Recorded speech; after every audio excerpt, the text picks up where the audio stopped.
You stopped caring, and it's destroying them.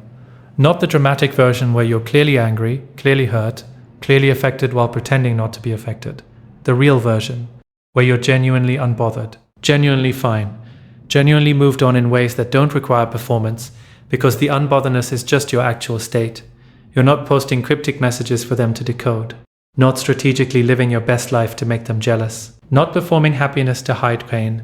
You're just living, actually happy, actually fine, actually unbothered by their absence, in ways that suggest their presence or absence is irrelevant to your well-being.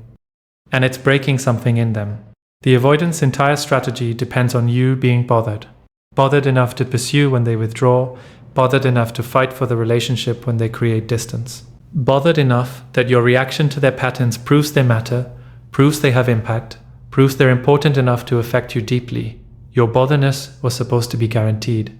They withdraw, you pursue. They create distance, you panic. They act like you don't matter. You work harder to prove you do matter. That's the script. That's how it always worked before. But you're not following the script. You stopped pursuing when they withdrew. You let the distance exist when they created it. You acted like they don't matter by actually moving forward as if they don't matter. And your unbotherness is doing something their defended state wasn't prepared for. It's making them question everything. If you're unbothered, maybe they didn't matter to you as much as they thought. If you're unbothered, maybe the relationship wasn't as significant as they believed. If you're unbothered, maybe they're not as important or impactful or memorable as their ego needed them to be. Your unbotherness is threatening their entire identity as someone who affects people, who matters to people, who leaves lasting impact on people they've been close to. Why your unbotherness is more devastating than your anger would be. Anger proves you still care. Anger is emotional investment.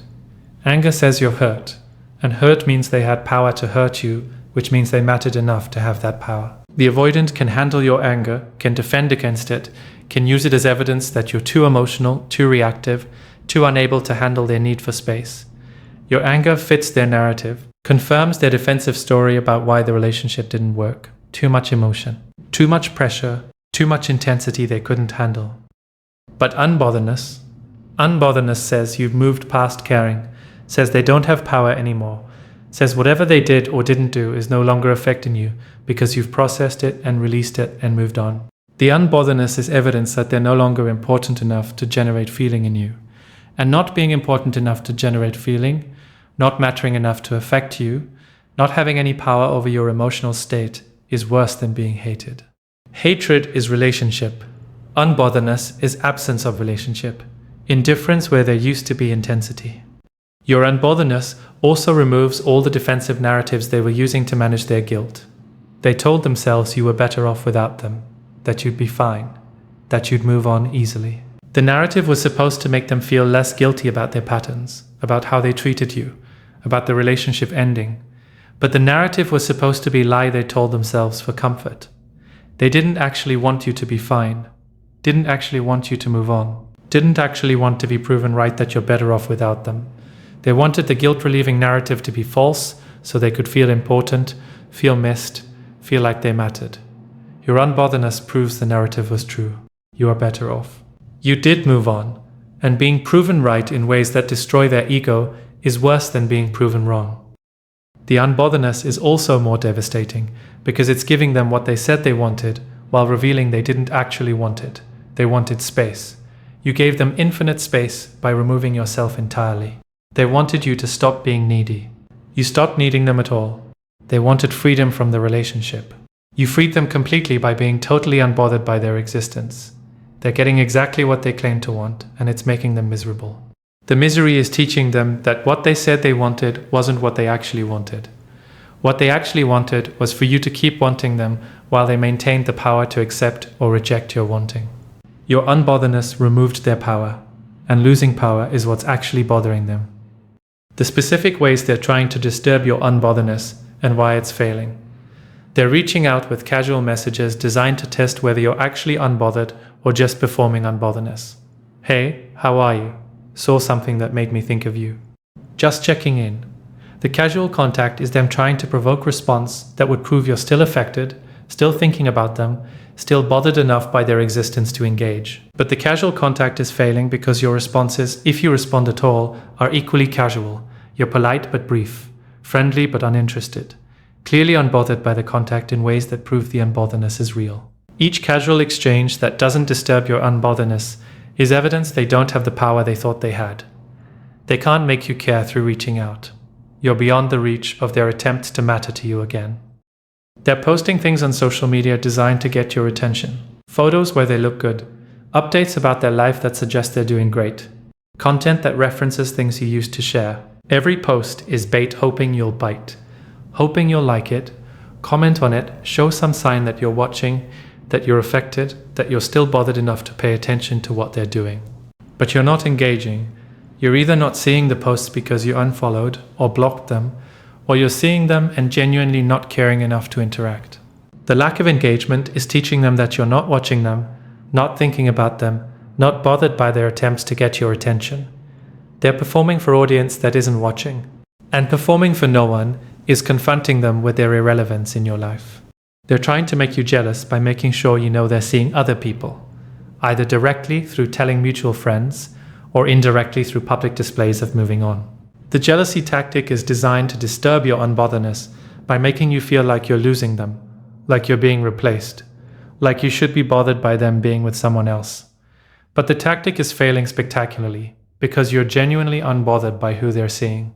You're not jealous, you're not threatened, you're not affected by them being with other people, because them being with other people is confirmation that you're right to be unbothered. They're someone else's problem now. The lack of jealousy is teaching them that you don't want them back, don't care who they're with, don't see them as lost you're grieving.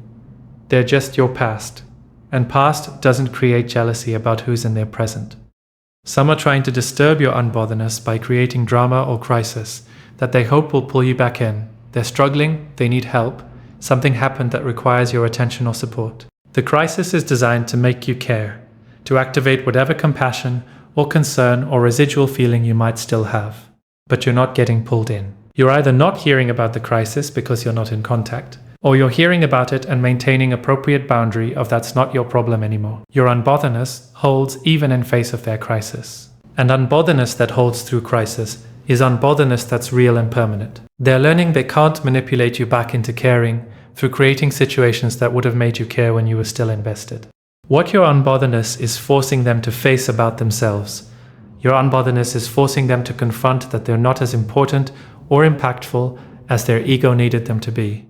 Their identity is partially built on being the person who affects people deeply, who leaves lasting impression, who matters enough that people carry them long after the relationship ends. Every ex is supposed to compare new people to them. Every person who loved them is supposed to carry torch for years. They're supposed to be unforgettable, irreplaceable, the standard everyone else fails to meet. But your unbotheredness is destroying that narrative. You're not comparing anyone to them. You're not carrying torch. You're not measuring your life by the hole they left. You've just moved on. And moving on this completely, this genuinely, this visibly, is forcing them to face that they're not the significant lasting presence they believed themselves to be. They're just person you used to date who you're now completely fine without. Your unbotheredness is also forcing them to face that you're happier without them than you were with them. This is devastating recognition. While you were together, they could tell themselves that despite their patterns, despite their emotional unavailability, despite their inability to meet you, at least they made you happy. At least you wanted them. At least the relationship was adding something positive to your life, even if it was dysfunctional. But your unbotheredness, especially unbotheredness that includes visible happiness, proves that relationship with them wasn't adding to your life. It was costing you, and removing them from your life was upgrade, not loss. They made you less happy, not more happy. And being confronted with evidence that you're better without them is confronting them with their own toxicity, their own damage, their own negative impact on someone who cared about them. The unbotheredness is forcing them to sit with the reality that their patterns cost them something valuable. While you were bothered, while you were clearly affected by losing them, they could maintain some cognitive dissonance about whether you were actually valuable or whether the relationship actually mattered. But your unbotheredness clarifies everything.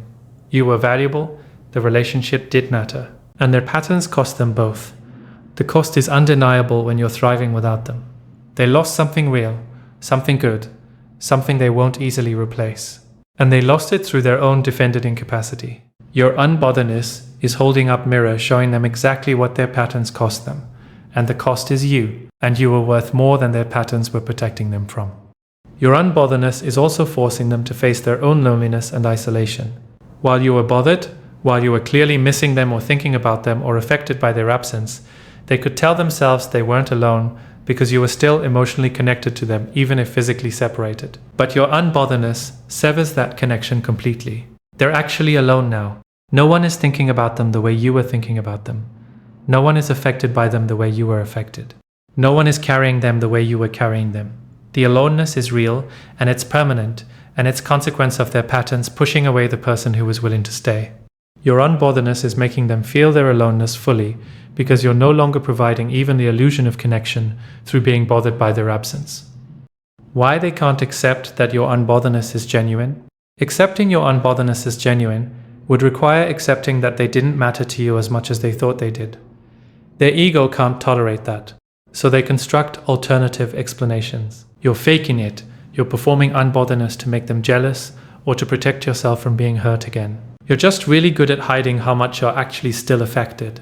The alternative explanations protect them from having to accept that the unbotheredness is real, that you actually don't care anymore, that they actually don't matter to you in ways they believed they mattered. Accepting the genuine unbotheredness would also require accepting that they're capable of being fully left, fully released, fully moved on from. The avoidance identity is built partially on being the person who leaves, who ends things, who walks away first. Being the one who's left, especially being left so completely that the person leaving is genuinely unbothered, reverses their entire script. They're not in control, they're not the one who decided, they're the one who was left behind while the other person moved forward into better life. Accepting this reversal of power is accepting vulnerability they've organized their life around never experiencing. So they deny it.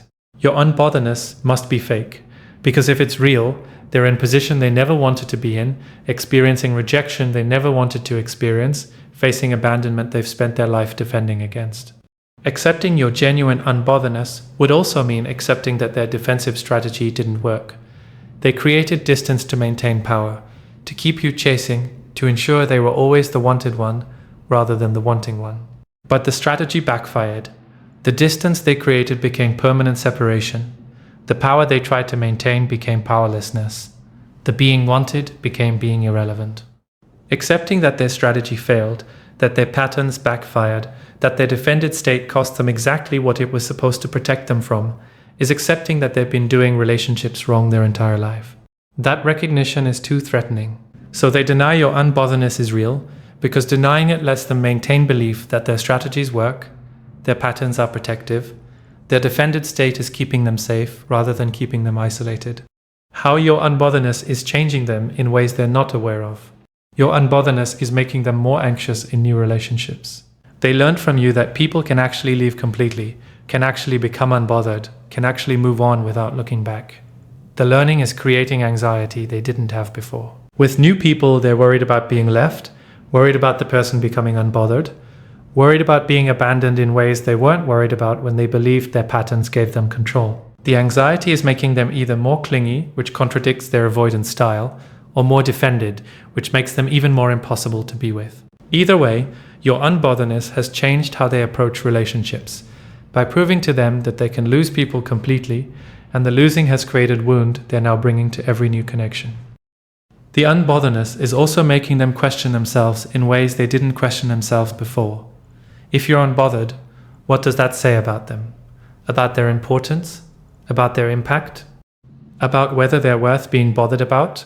The questioning is creating insecurity they usually defend against through maintaining the power position of being the one who cares less. But you caring nothing at all has removed that power position. They're not the one who cares less. They're the one who cares more. And caring more while the other person is unbothered is vulnerable position that's activating all their insecurities about not being enough, not being worthy, not being important. Your unbotheredness is changing how they remember the relationship. While you were bothered, they could remember the relationship through their defensive filter, where you were too needy, too demanding, too much for them to handle. But your unbotheredness is making them reconsider. If you're this unbothered now, maybe you weren't as needy as they told themselves. Maybe you were just normal and they were too limited. Maybe the problem wasn't you being too much. Maybe the problem was them being unable to meet even basic requirements. Your unbotheredness is rewriting their memory of the relationship, forcing them to see it more accurately, which means seeing their own role more clearly, which means confronting their patterns caused the ending, not your neediness. The unbotheredness is also changing their relationship to their defensive identity. They built identity on being the unbothered one, the one who isn't affected, the one who can take or leave relationships. But you're more unbothered than they are. You're the one who's not affected. You're the one who took the relationship and left it without looking back. You're out avoidanting. The avoidant. And being out avoidanted at their own strategy is forcing them to question whether the strategy is even desirable. If being unbothered looks like what you're doing, if being unaffected means being this genuinely moved on, do they actually want to be that way? Or do they actually want connection, want to matter, want to be carried by someone even after the relationship ends? Your unbotheredness is making them question the very identity they've built their life on. The ways your unbotheredness is teaching them lessons words never taught. Your unbotheredness is teaching them that actions have consequences that can't be undone through apologies or explanations. While you were bothered, while you were still affected, they could imagine that someday they'd apologize, explain their patterns, make amends, and everything would be okay. But your unbotheredness proves that someday isn't coming. You're beyond the reach of their apologies. Don't need their explanations. Don't want their amends. The consequence of their patterns is permanent loss of you. And permanent consequences are lessons that penetrate in ways words never penetrate. They're learning through your unbotheredness that they can't treat people however they want and expect to repair it later when they're ready. The unbotheredness is teaching them about the limits of their control. They thought they controlled the relationship through their withdrawal, their distance, their defended state. They thought they could push you away and pull you back at will. Your botherness, when they pushed, was supposed to guarantee you'd be available when they pulled. But your unbotheredness taught them they didn't have the control they thought they had. You controlled whether you stayed bothered or became unbothered. You controlled whether their pulling would work. You controlled your own emotional state independent of their patterns. And learning they didn't have control, learning someone else could choose to become unbothered regardless of their attempts to maintain power, is teaching them about their own powerlessness that their defended state was supposed to prevent them from ever experiencing. Your unbotheredness is also teaching them about the cost of taking people for granted. They took your botheredness for granted, assumed it was permanent, assumed you'd always care, always be affected, always be available to their patterns. But botheredness isn't infinite. Patience runs out. People who are taken for granted eventually stop granting anything. Your unbotheredness is consequence of being taken for granted for too long. And experiencing that consequence, feeling the loss of someone who they assumed would always be there, is teaching them that taking people for granted is strategy that costs you the people, not strategy that maintains them while requiring nothing from you. The unbotheredness is teaching them that some losses are permanent. They've lost people before, but usually maintain some thread of connection, some possibility of reconnection, some sense that the person was still accessible if they decided they wanted access. But your unbotheredness has severed all threads. There's no connection. No possibility of reconnection that doesn't require you wanting it, which you clearly don't. No access. The permanence is new for them. And learning that some losses can't be undone, that some people leave and never come back, that some consequences are irreversible, is teaching them about reality of their patterns in ways they've avoided learning by usually maintaining just enough connection to prevent full loss. What happens to them as your unbotheredness continues over time? As months pass, and your unbotheredness doesn't waver, doesn't crack, doesn't show any sign of being performance, they start to accept it's real. The acceptance creates grief they've been defending against. They're grieving losing you, grieving that you don't care anymore, grieving their own irrelevance in your life. The grief is heavy because it's delayed grief. Grief they should have been processing all along but defended against through telling themselves you were still bothered. Now they're processing it all at once, and it's overwhelming. The overwhelm might drive them to therapy. More likely it drives them to more defense, more isolation, more convincing themselves that relationships don't work and they're better off alone. As time passes, your unbotheredness also becomes standard they measure themselves against and always fall short. You were able to become unbothered, you were able to move on, you were able to let go completely. They can't do any of those things. They're still affected by you, still thinking about you, still bothered by your absence even while you're unbothered by theirs. The comparison creates shame. You're stronger than them, more resilient, more capable of processing and releasing. They're stuck while you've moved on, and being stuck while watching you move forward is evidence of their own weakness, their own damage, their own inability to do what you did, which is let go and be genuinely unbothered. Your continued unbotherness also eventually forces them to create new defensive narrative to protect themselves from the pain of your indifference. The narrative will be something like, "You never really cared that much anyway," or "The relationship wasn't as significant as they thought," or "You're just a cold person who can turn feelings off easily."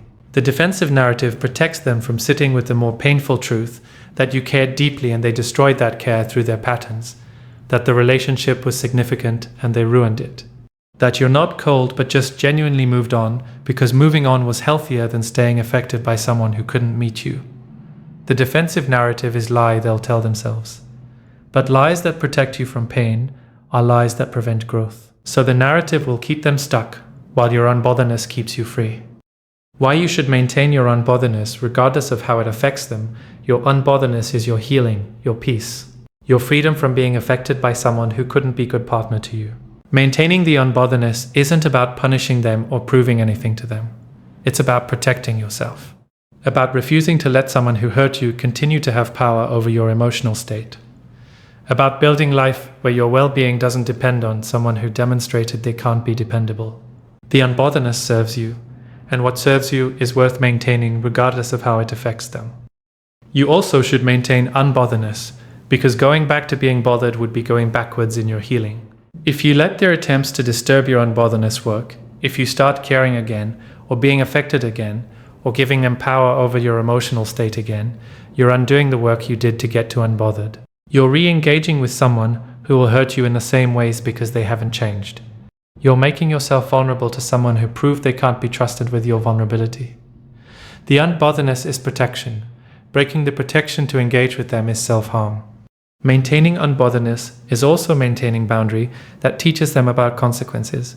If you become bothered again, if you show you're still affected, you're teaching them that their patterns don't have permanent consequences, that they can treat you poorly and you'll still be available, that the unbotherness was temporary and they just needed to wait it out. But maintaining the unbotherness teaches them that actions have lasting consequences, that treating people poorly costs you those people permanently, that some damage is irreparable. The teaching is gift even if they don't receive it as gift. You're showing them reality of their patterns. Whether they learn from it is up to them. The final truth about them being bothered by your unbotherness: they're bothered by your unbotherness because your unbotherness proves they don't matter to you anymore, and not mattering is intolerable to their ego. They need to matter, need to be important, need to have impact. Your unbotherness removes all of that. You're living proof that they're not important enough to affect you, not impactful enough to bother you, not significant enough to occupy your mental space. The unbotherness is ego death for them, and ego death is painful in ways they're not equipped to handle. They're also bothered because your unbotherness is consequence they can't escape from or manipulate away. They can't make you care through their usual tactics, can't restore their importance through their patterns, can't undo the unbotherness through anything they do, because the unbotherness isn't about them anymore. It's about you and your healing and your peace. They're irrelevant to your unbotherness. And being irrelevant to something they desperately want to affect is teaching them about powerlessness they've spent their life avoiding. You're unbothered. They're bothered by it. The role reversal is complete. They created the conditions for your unbotherness through their patterns. Now they're living with consequence of someone genuinely not caring about them anymore.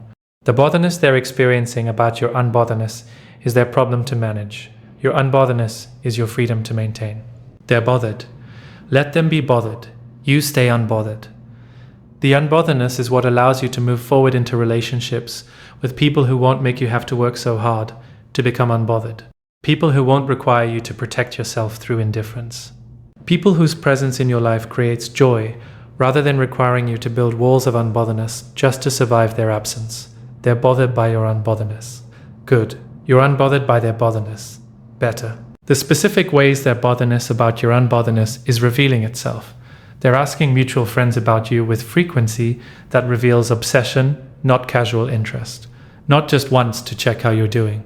Repeatedly. Multiple friends, asking the same questions, trying to get different answers. How is she? Is she seeing anyone? Does she mention me? Has she asked about me? The asking is them trying to find evidence that you're not as unbothered as you appear, that you're thinking about them, that the unbotheredness is performance. But the friends are reporting back the same thing. You're fine. You're not asking about them. You seem genuinely moved on. Each report that confirms your unbotheredness is data point that increases their botherness. They're bothered enough to keep asking. You're unbothered enough to not be asking. The asymmetry is destroying them. They're also monitoring your life in ways they think are subtle, but are actually obvious to anyone paying attention. They're watching everything you do, everywhere you go, everyone you're with. Not just passively aware, actively tracking. The tracking is them trying to find crack in your unbotheredness, trying to catch you in a moment that reveals you're still affected, trying to see evidence that you miss them or think about them or care about what they're doing. But the monitoring is only showing them that you're genuinely living your life fully without them. Every observation confirms the unbotheredness, and confirmation of unbotheredness through surveillance is making them more bothered, not less, because it's proving that the closer they look, the more real the unbotheredness appears. Some of them are reaching out to people from your past, trying to gather information about you, trying to understand how you became so unbothered so quickly, talking to your friends, your family if they have access, anyone who might give them insight into your internal state. The reaching out is desperate quality. They need to understand the unbotheredness, need to explain it in ways that preserve their ego. The desperation is visible to the people they're contacting, and the visibility of their desperation is contrasting sharply with the reports of your genuine calm. You're unbothered enough to not be doing any of this investigative work about them. They're bothered enough to be conducting full investigation into your emotional state. The contrast is evidence of who won the breakup, who's healthier, who's more free. They're also bothered enough that it's affecting their daily functioning in ways they're trying to hide, but can't completely hide.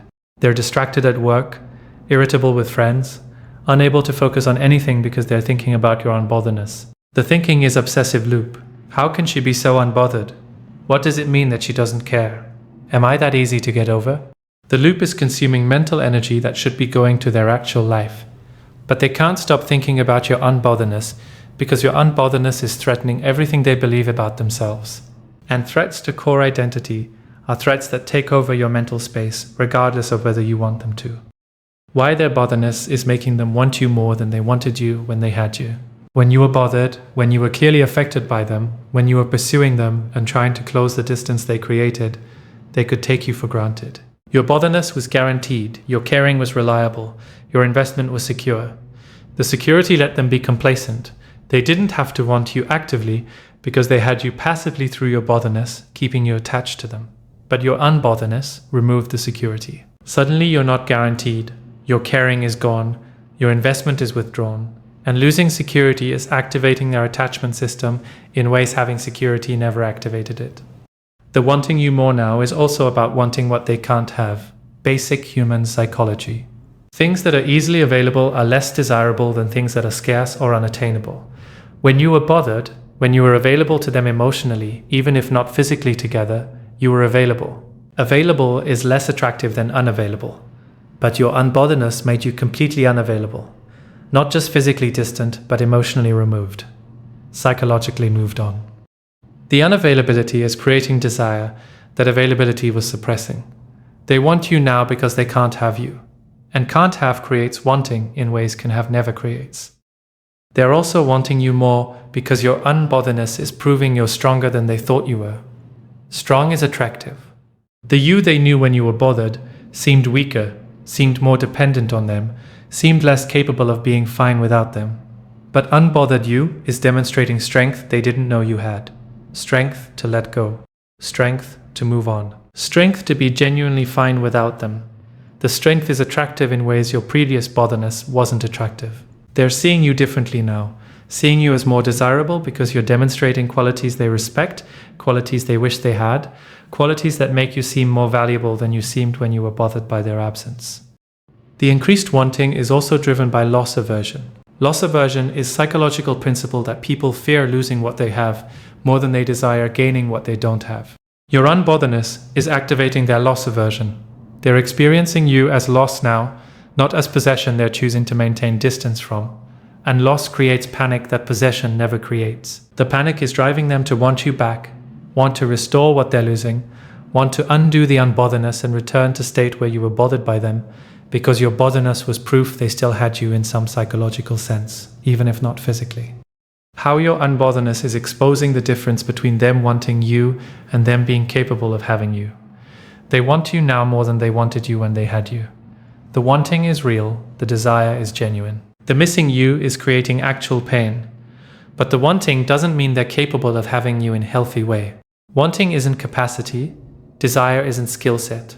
Missing you doesn't develop their ability to be vulnerable, to be consistent, to be emotionally available, to be present in ways partnership requires. They want you with the same incapacity they had when they lost you. The wanting is stronger, but the capacity is unchanged. Your unbotheredness is revealing this gap clearly. If they were capable, if they had developed capacity, they'd be doing more than just wanting. They'd be in therapy. They'd be working on their patterns. They'd be demonstrating through sustained behavioral change over significant time that they've become someone different, someone who could meet you. But they're not doing any of that. They're just wanting, just bothered by your unbotheredness, just wishing you cared again.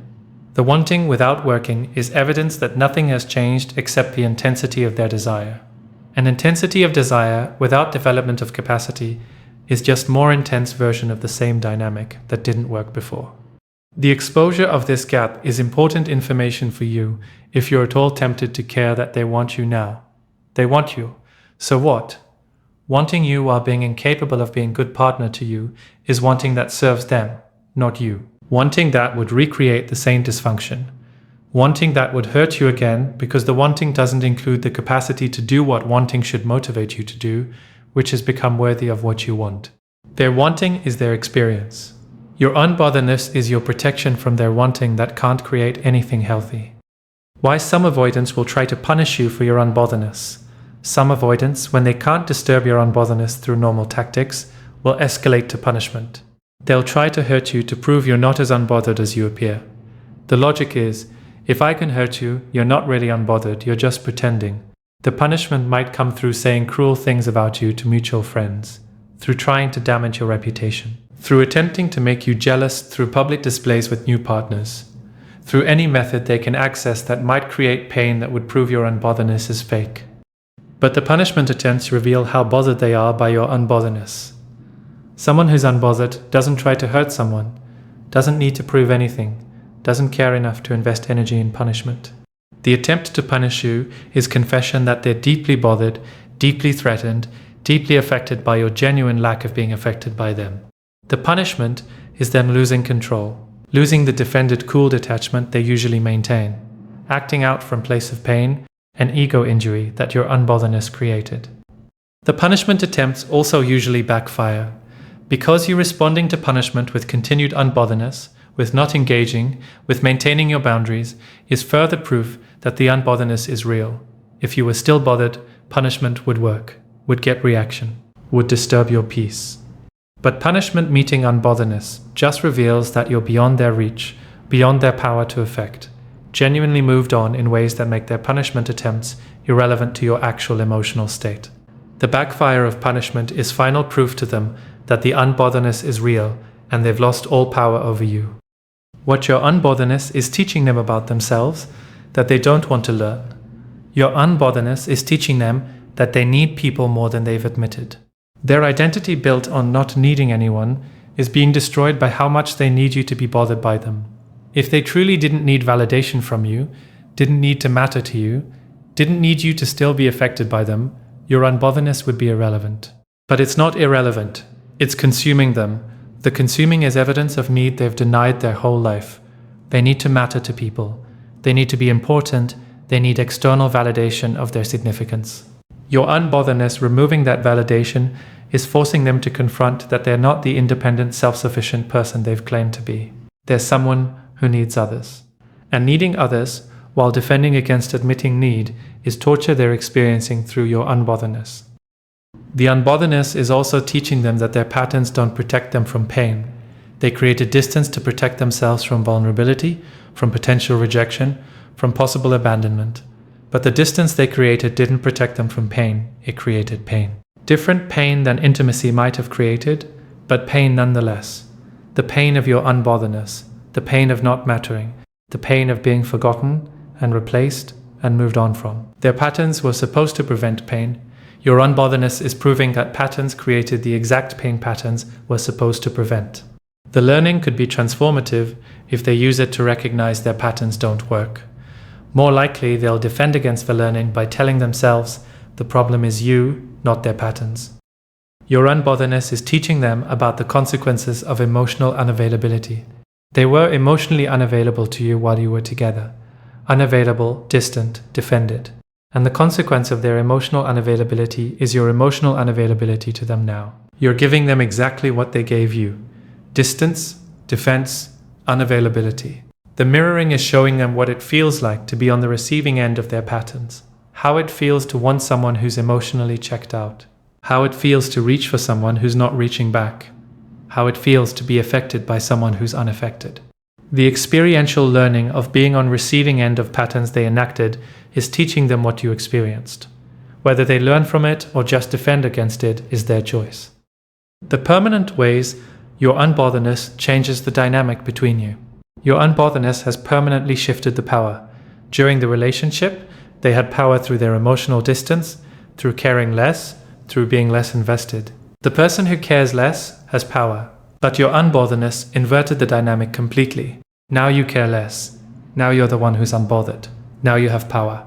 The power shift is permanent, because you can't unknow what you know about them, can't unfeel the freedom of being unbothered, can't go back to being affected by someone you've processed and released. Even if you somehow reconnected, even if you somehow tried again, the power dynamic would never be what it was.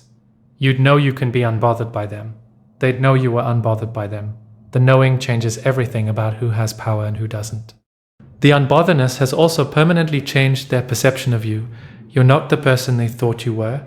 You're not weaker. You're not more dependent. You're not someone who can't function without them. You're someone who can let go completely. Someone who can be genuinely unbothered.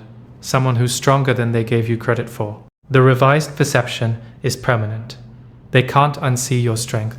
Can't unknow your capacity to be unbothered. Can't return to seeing you as person they could take for granted, because taking you for granted is what taught you to become unbothered. They see you differently now, and the different seeing is respect mixed with fear, admiration mixed with ego injury, recognition of your strength mixed with pain about their own comparative weakness. Your unbotheredness has also created permanent template for how you'll handle them if they try to return. You're unbothered now. The unbotheredness is your baseline. If they come back, if they try to reconnect, if they attempt to restore relationship, they'd be trying to restore something with someone who's fundamentally different from who you were when the relationship ended. You're not bothered by them anymore. Any reconnection would happen from your position of strength, from your unbothered baseline, from your knowing that you can be completely fine without them. The template is set. They'd be trying to reconnect with someone who's already proven they don't need them. And reconnecting with someone from that position is reconnecting from position of disadvantage they're not used to occupying. Why you should never let them know how hard you worked to become unbothered. If they knew how hard you worked to get to unbothered, if they knew the therapy and the processing and the grief work and the active choice to release them, they'd use that information to minimize your unbotheredness. See, you're not actually unbothered, you just worked really hard to perform unbotheredness. See, you still care, because if you didn't care, you wouldn't have needed to work at becoming unbothered. The knowing about your work would give them comfort that the unbotheredness isn't natural state, isn't genuine indifference, is actually evidence of how much you were bothered that you had to work this hard to become unbothered. But they don't need to know the work, they only need to see the result. The result is you're unbothered. How you got there is irrelevant to them. Whether it came naturally or required tremendous effort, the end state is the same. You don't care about them anymore. You're not affected by them anymore. You're moved on in ways that are real and visible and impacting them significantly. The work you did is private. The unbotheredness is public. Keep the work private. Let them see only the unbotheredness. The unbotheredness is what teaches them. The work is yours, and sharing it with them only diminishes the teaching the unbotheredness provides. Keeping the work private also protects you from them thinking they can undo your unbotheredness. If they think the unbotheredness came easily, came naturally, is just your personality or your capacity, they'll recognize it as permanent state they can't affect. But if they know you had to work for it, they might think they can make you bothered again, can undo the work, can affect you in ways that would destroy the unbotheredness you built. Protecting your unbotheredness means protecting the information about how you built it. Let them believe it's effortless. Let them believe it's permanent. Both beliefs serve the purpose of keeping them from attempting to disturb what you worked so hard to create. The final truth about them being bothered while you're unbothered: they're bothered by your unbotheredness, and their botheredness is proof that you won. Won the breakup. Won the moving on. Won the who's healthier competition that every ending creates, whether people admit it or not. You're unbothered. They're bothered. You're free. They're stuck. You're moved on. They're still attached. The winning isn't prize you were seeking, but it's validation that your choice to leave, your work to process, your effort to become unbothered was right choice and effective work. Their botheredness is also their consequence to live with. They created the conditions for your unbotheredness through their patterns. They treated you in ways that required you to become unbothered to protect yourself. They made being unbothered necessary for your healing. Now they're experiencing the consequence of someone being unbothered by them, and the consequence is painful. Good. Painful consequences teach in ways comfortable consequences don't teach. Their botheredness about your unbotheredness is lesson they're receiving about what their patterns cost them. Whether they learn from the lesson is their choice. The lesson being delivered through your unbotheredness is complete regardless of whether they receive it. You're unbothered. They're bothered by it. Maintain the unbotheredness not to bother them, but to protect yourself. The unbotheredness is your freedom from being affected by someone who couldn't be a good partner to you. The unbotheredness is your peace after the chaos of trying to make relationship work with someone who couldn't meet you. The unbotheredness is your healing made visible. They're bothered by it because your unbotheredness threatens their ego, their identity, their narrative about their own importance. Let them be bothered. You stay unbothered. The botheredness is their problem. The unbotheredness is your power. And power that comes from genuine unbothered peace is power that no amount of their botheredness can touch, can disturb, can take from you, because you built it specifically to be immune to them, to their patterns, to their attempts to matter to you again in ways they proved they didn't deserve to matter when they had the chance to matter and chose their defended patterns instead.